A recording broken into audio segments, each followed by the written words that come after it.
What's good, people? It's about that time to randomly relate, reverse rants, no hate. I want you guys to take a listen to a clip of Frank Warren speaking about the 80-20 split between Tyson Fury and Dillian Whyte. Okay. Well, listen, Frank, last time we spoke was just before the close of 2021, where the situation with Tyson Fury was that he wasn't going to defend his WBC title, and you said he was going to look to box either in America or England, and Bob mentioned a couple of names, Robert Helenius, Andy Ruiz. Since then, Chris McKenna released a report saying that the WBC have determined that it's going to be an 80-20 split for Fury and Whyte, and purse bids are due January 11th. So has that actually changed? What is the situation with Tyson at the moment? Well, the WBC, obviously Tyson's their champion. That's what they put out. And they determine what the split is, which I always felt was going to be the case, 80-20. And that's their position at the moment. Tyson wants to fight by the end of March. We're all, as a team, looking at other situations as well. But whatever happens, he will fight on the 26th of March. That's what the objective is. 26th, either in the States or here? I'm not going to say where it is. I mean, we do have a date here, but it could be somewhere else. But the fact of the matter is, that's when he wants to fight. That's where we're at. Okay. Now, your understanding of that situation where he wasn't going to defend his WBC was because Dillian Whyte and his team were dealing with the arbitration? Correct. So, how has Chris put that report out? Because you said the arbitrator had to determine the split. So, have they? I don't know why. I don't know how he's put it out. I mean, it's not. I read it in about 3 or 4 newspapers. I'll see it in the Sun. I think I'll see it in in the Mail and a few other papers. I mean, it is what it is. But that's the fact is that's what the splits are. That's what they've ordered. Okay. And yourself and Bob were always adamant that it was going to be a split where it was 80-20. I've always said that from day one. Look, he's Percy. What happens every time a boxer fights for a title? They lodge their contracts with a relevant governing body. The contracts that he's lodged for his past few fights have been, I think the last one was 300 grand, and one prior to that was approximately 500 grand. Now Tyson's last fight was 20 million. So it'd be nothing other than an 80-20 split. And really, if you look at the monies that they earn on their last fights, it shouldn't even be 80-20, but it is what it is. Okay. So aside from Dillian Whyte, you're saying March 26th, and Bob did mention some names, I will ask you about that. Yeah. He said Robert Helenius over in Andy Ruiz in Vegas. Is that the kind of the ballpark we're looking at, Frank? No, the objective is for Tyson to be out on that day and to be, fighting. From our perspective, is to be defending his title, either against Dillian Whyte or something else if it's there. But he wants to fight at the end of March, so that's where we're at. Okay. And have there been? Obviously, we know the purse date is January 11th. Have there been conversations with Team Whyte about reaching a deal? Not at the moment. Okay, so we expect that to go to purse bids. We will see. And how do you think, with an 80-20 split in favour to you guys, how do you think that purse bid plays out? Well, I think that, whatever happens, Tyson will get 80% of it. That's how it'll play. No, but in terms of, the TV situation, etc., obviously you and Bob are in a good position with that. We'd obviously, if it does go to purse bids, we'll put a significant bid in for it. Okay. Anything else you can... Pause. Well, Okay, so we just listened to Frank Warren and his opinion on the 80-20 split with Tyson Fury and Dillian Whyte. Now, I want to listen to Dean Whyte and get his take on this 80-20 split and how he feels about that in Tyson Fury. And, of course, I'm going to close it out with my thoughts. Let's take a listen. Moving away from that and to come on to some other topics, I'm sure you're as aware as anyone. We saw the WBC announce an 80-20 split if the deal between Tyson Fury and Dillian was to go to purse bids. I just want to get your take on seeing such a large split in favour of Tyson. I'm not sure. I don't know if that's truthful or not, because what you see on the net and what you actually hear and what's actually going on is two different things. I'm not even sure if I have the real information either. just from the topics and discussions I've had with a few people, and one being yesterday, I heard that's not the case. I did think it was a bit unfair, to be honest, anyway, because if we're going by their guidelines, as a mandatory, it's up to 30%, and as the WBC interim champion, it's up to 45 to up to 55%. And when you take into account, Dillian is someone who is a pay-per-view fighter. He does good numbers. He sells out the O2 on more than a few occasions. So that would suggest he does quite a few tickets and he's got a good fan base. So all of that into account, you'd want to take that into account. We understand there's a lot of money on the line, but then yet again, this is Tyson Fury and his team. He always says, money isn't my main focus. I give my money away to charity, and now here you are wanting to penny pinch someone else who's in the sport of boxing, just like yourself, who wants to earn what their just dues are and what they deserve. A lot of people say, oh, well, Dill should take it because it's for the world title. But you must understand, it's like, that means he would take this, and then what he's meant to do is push this fight, make the pay-per-view numbers as big as they can be, most of the percentage to go to Tyson Fury. What for? Because this fight, if it's a stadium fight, it's a stadium fight because he's fighting Dillian Whyte. Tyson Fury fights anyone else, I'm not sure he even sells out 5,000, not being funny. You know what I mean? Tyson Fury, he built himself solely because he went to America and he fought Deontay Wilder 3 times. Great strategy from Bob Arum, those guys, when he got him into the WWE and stuff like that. Those are this kind of stuff that started to signify and make Tyson Fury a household name. Because before that, he weren't selling numbers here. He weren't selling out arena. He couldn't sell out anything here. You know what I mean? I'm not sure if those were the reasons behind why the David Haye fights never went on, or the Klitschko fights never went on. I'm not sure. Maybe that might be just down to him and his trickery and Houdini, what Tyson Fury does, because he always leaves a devastation in his wake when it comes to these fights. Everyone says, he says he's the fighting man and he's this and that and whatever. But I'm a fan of his anyway because I'm a fan of boxing and what he's done. But at the same time, if we look at the history of what he's done, the Vladimir Klitschko fight on 2 occasions, that fell through, and that was on his part. The fights with David Haye, 2 of those also fell through, yet again, on his part. Then the Deontay Wilder fights, he didn't even want to take the 3rd fight. They had to take him to court to get that fight. So, every time there's something to do with Tyson Fury and fights, there seems to be some shenanigans, some underhand business going on. And then you've got Bob Arum and Frank Warren trying to offer Dillian $5.5 million talking about what your purse was last time. That's got nothing to do with anything. That's irrelevant what their purse was. You should offer based on the value of what the opponent brings. And you're saying, just like when people fight Canelo knows he's the A side, but then he still respects them enough and gives them the right amount of money. They're talking about fighting maybe someone like Andy Ruiz. What do they think they're going to offer Andy Ruiz? Andy Ruiz is not going to take less than 7-8 million. And it's always the time they do this kind of stuff to Americans. They offered Dillian, Andy Joshua offered Dillian 5 million. Then he went and offered Baby Miller 8 million, 9 million. It makes no sense. The numbers, AJ and Dillian would have been a bigger fight pay-per-view for one, and he would have sold more tickets if he offered Dillian more money. But he went on to offer Baby Miller more money than he popped for the PDs. And it would have been a good entertaining spectacle, but he would have sold hardly any tickets. The pay-per-view numbers wouldn't be the same. So people got to weigh up the coin, the weigh up the ratios of how it works in terms of what Dillian does, what he brings, and stuff like that. And he got, like I said again, this is not a stadium fight. If Tyson Fury fights someone, if he fights Salinas, just a normal fight someone.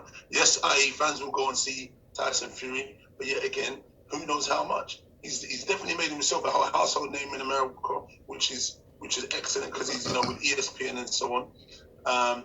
He's become a household name here, but let's see if he does those numbers here. He hasn't fought here for a long time. It's actually going to be quite interesting to see, when he does eventually fight here with someone else, because he's never been one of the biggest ticket sellers. That's why he had to go across the pond and do his thing. But credit to him because, like I said, he's done good things in the sport of boxing. However, he's managed to muster and maneuver the table. He still managed to do it, and he's undefeated, and he's a hell of a fighter. But he needs to give the other guys the respect they deserve and give them the right money. Any of these guys do really, if they bring enough to the table that warrants that. So Dean, what's your knowledge as to where things currently stand in terms of any form of negotiations? Well, I think it's really down to the arbitration. I don't know. Obviously, everyone's saying March, but I'm sure. All right. So we heard all we need to hear from Dean Whyte on that. Now, to start off, yeah, you mostly hear in the fight, they're basing you on what you made in your last fight versus what this fighter made in his last fight. That is subjective based on popularity a lot of times. Like, let's be real.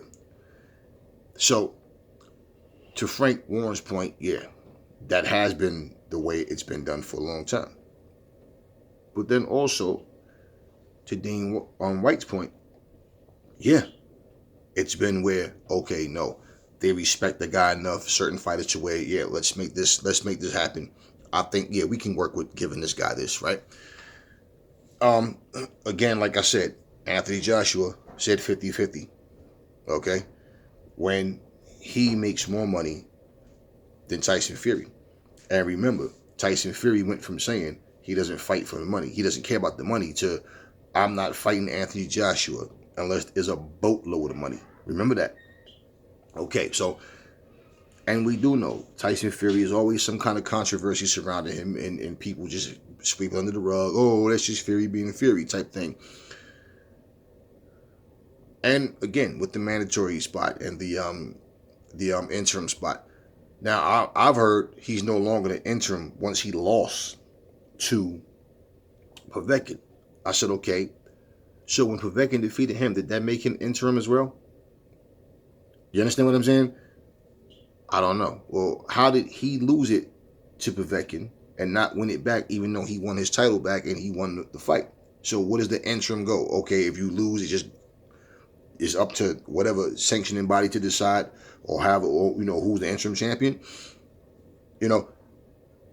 So if that would be the case, then they're not honoring mandatory. They're not honoring interim. If that would be the case, that he don't get the 45 or the 30% split. So if you're going to say that, like Dean said, he just take the fight, take whatever they offer him, he helped build this fight, and because he's the opponent, they sell out a stadium in the UK, but yet Fury gets all the credit, meaning the money. Okay, basically he gets the majority. So yeah, I couldn't stand that. No, you work your ass off to help build this fight just to take less, and it's a strong possibility that Dillian might lose, but it's also a strong possibility he may win. So it is one of these things where it's easier for other people to say what you should or shouldn't do with a lot of conviction when they're not the ones in that situation, So I get that, and also now when AJ and Hearn offer him, now you heard him say $5 million, right? Okay, at that point, Dillian Whyte wasn't making $5 million per fight, so this is a point where he could have went from making hundreds of thousands of dollars to $5 million.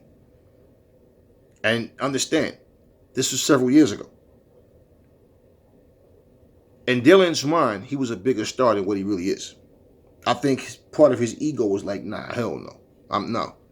Because they're so focused on AJ making his 32 or 30 million or whatever it is versus his 5. But AJ already fought you and beat you for one. You got to throw that in there. AJ beat you.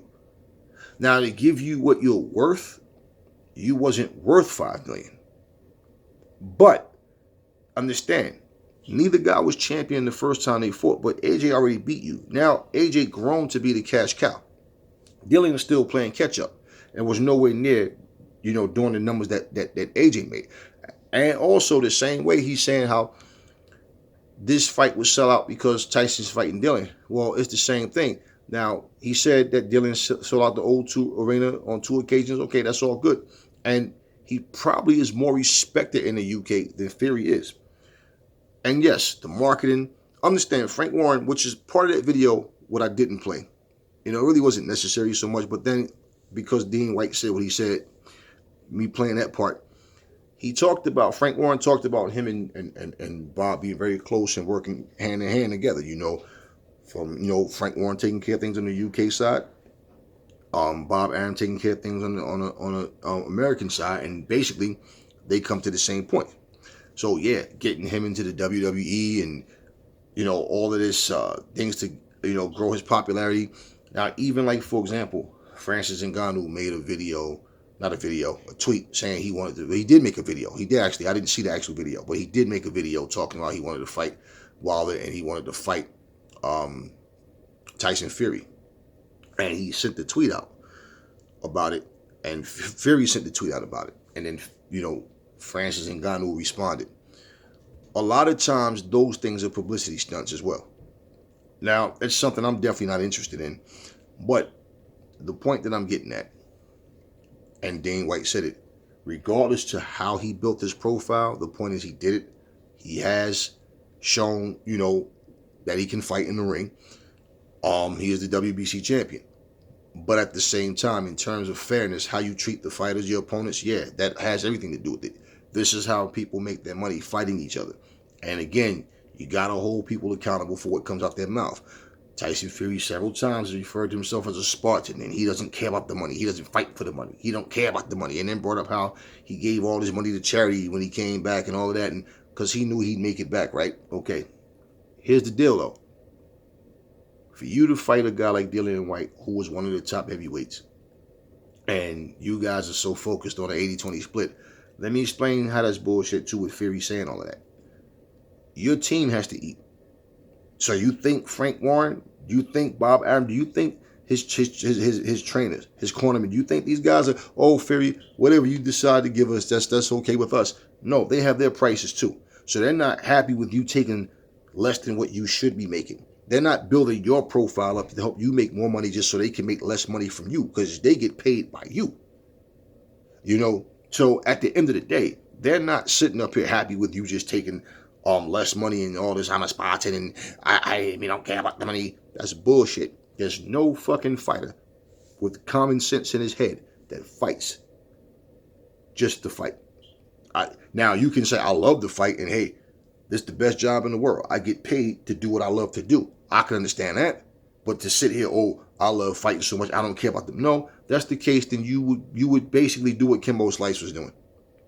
Why go through all of these long, grueling training camps and traveling all? No, just go in your neighborhood and just bear up, just knuckle up and fight people for free, or for that, or for chump change.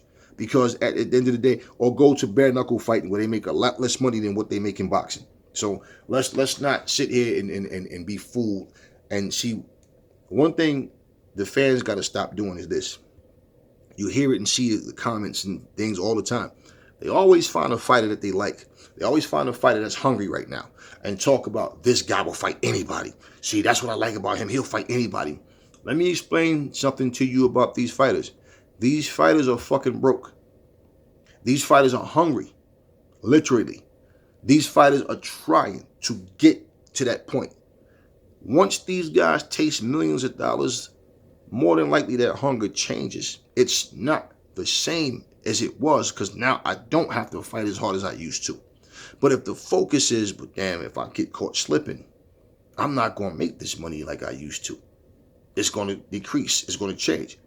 So you know what? My dedication is there. You don't think that money is an incentive? You think a guy who came from the Olympics and was making no money at all from fighting, became a professional, was making thousands, then hundreds of thousands, and all of a sudden 30 million a fight. You think that guy don't want, you think that because he got that 30 million, he's not thinking, damn, the next fight would be 60 million. The next fight would be 90 million. The next fight would be 120, damn, and just so on. You don't think that this guy want to keep making that money? Of course they do. That money is the prize they're fighting for. Winning keeps that alive. Winning adds to your legacy, okay? Winning feeds your family a lot more. Because when you start losing fights and basically you can no longer do what you used to, who the hell is going to keep paying you $30 million a fight? You're not worth that anymore. The fans are not going to come out to see like they used to. So it's always business. Do not be fooled by this nonsense. But at the end of the day, no, Tyson Fury's full of it, trying to make you think he just fight just to fight, okay? And again, he can go back to bare knuckle. Like I said, he come from that era, right? He come from that cloth. This bare knuckle now is a sport. He'll actually make more money than he would just doing bare knuckle just to be doing it, right? You've seen it all when they're over there in the barns with the surrounded by the barrels of hay and the people are surrounding. They sit there. You've seen it. Fists look like meatballs from destroying their knuckles and all the whole career of just beating and damaging their hands like and all of that. So yeah, he could go back to doing that if it was just he just loved to fight. Stop it. Didn't he say that to AJ? Let's fight this Saturday, bare knuckle. All this nonsense. Everything is promotion, is publicity. It's trying to draw more attention. All of it.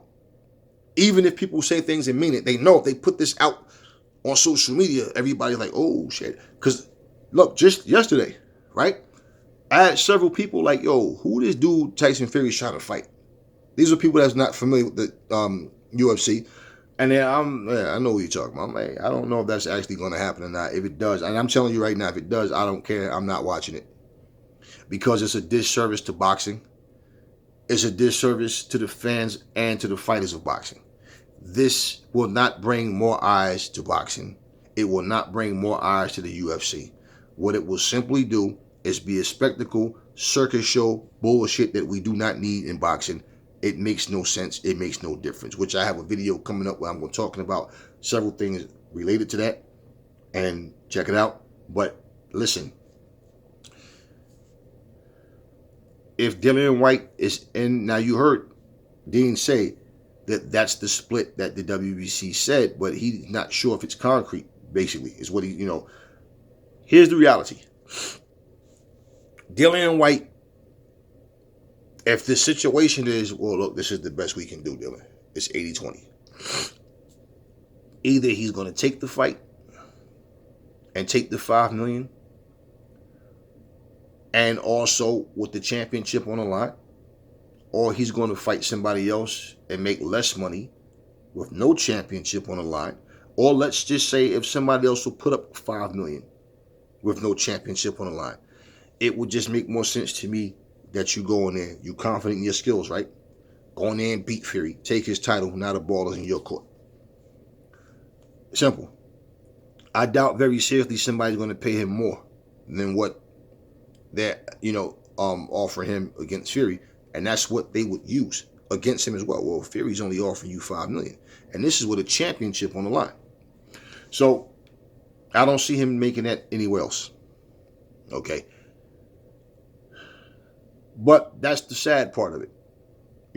That the simple fact is these guys are jumping in here and look, putting their life on the line where one person wants to be greedy. Now we're basing it on money. Okay, well, here's the thing. How could Tyson Fury sit here and say, I'm not fighting unless somebody offers me a boatload of money, right? But then you don't make what AJ makes. And that's why, now if you go back, remember, when I said AJ's full of shit, I don't believe in that shit. I don't agree with AJ on that. When they asked AJ, does he feel like the fight with Fury is bigger than Undisputed? He said, yes. Fuck no. Nobody's bigger than boxing. Simple. Okay, without the fans, you have nobody to fight for. Without an opponent, you have nobody to fight against. Okay, and without that happening, you make no money. Simple. It's not a charity case. No, it wasn't bigger than Undisputed. Fuck no, it wasn't bigger than fighting for Undisputed. And Tyson Fury himself knows, for him to even say that, he knows, for AJ to say that, I got him right where I want him. Guaranteed. Now you're getting more money than you deserve because you're not making $30 million. You heard Frank Warren say his last fight against Wilder, that was his last fight. He made $20 million. Okay, AJ makes $30 million a fight. So how AJ didn't have to give you 50-50, but I strongly believe, and I'm pretty sure AJ felt the same way. If it wasn't 50-50, that there was going to be no fight. And Tyson Fury pretty much said, unless I get a boatload of money, I'm not fighting anybody. And his ego was making him think that, even though I only have the WBC and AJ has those 3 other titles, I'm still just as big or bigger than him. I've been to America. AJ came to America and lost. See, he tried to take these little technicalities and put it all into play like it's facts that he should make more money. No, how are you going to make, why should you make more money than AJ? And you're not the cash cow of the division. AJ is. At this point, it's AJ. So when you look at fairness, Fury's been getting away with a lot of bullshit. Yes, he's been getting away with a lot of bullshit. And I didn't feel like he deserved no 50-50 split, but AJ was like, hey, Nah. I don't want any excuses for this fight to not happen. You gonna tell me that they don't want more? And understand something. It's not Fury having these conversations about the 80-20 split, because he knows people are going to say they like Fury, you're a hypocrite. So when he says, I'm not a businessman, I'm a fighter, I don't deal with that, I just fight. Right. So let them talk for him. These guys are not letting Fury walk in there and take less than what the fuck, they want him to have. And you think Fury don't want it for himself? You're not driving Lamborghinis and Maybachs and Bentleys and all this stuff. Bugattis. You're not driving those cars off normal salaries. Okay, these people are making big money.